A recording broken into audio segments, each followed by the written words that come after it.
The ACLU planned to hold a training session tonight and next week for monitors to help during APEC demonstrations looking for any violations of free speech rights.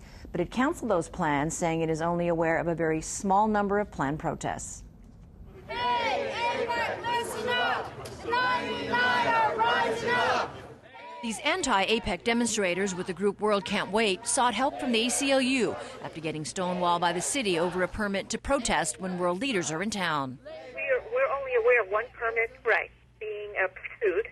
Many of these other protests may happen spontaneously. After some negotiations, the city granted World Can't Wait a permit to use part of the Alawai Promenade, although it won't be the area they hoped for, directly behind the convention center.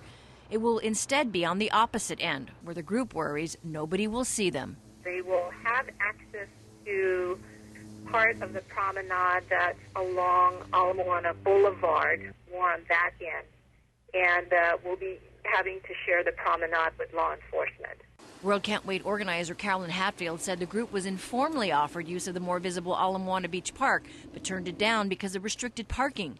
The city did grant the group use of Stadium Park in Mo'ili'ili over 3 days as a staging and meeting area leading up to the big APEC conference. But the group also wants a permit to march from the park to the convention center, but has not yet heard back from the city. It's unclear how the use of the park will dovetail with the presence of many homeless campers who have long gravitated to this area.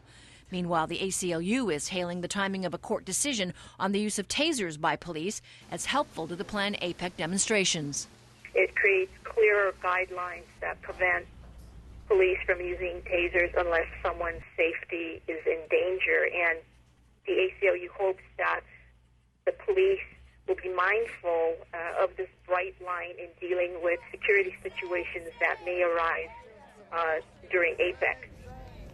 Now, the ACLU said it is focusing its energies on putting together a First Amendment toolkit that it can distribute broadly to groups interested in learning about their rights during protests.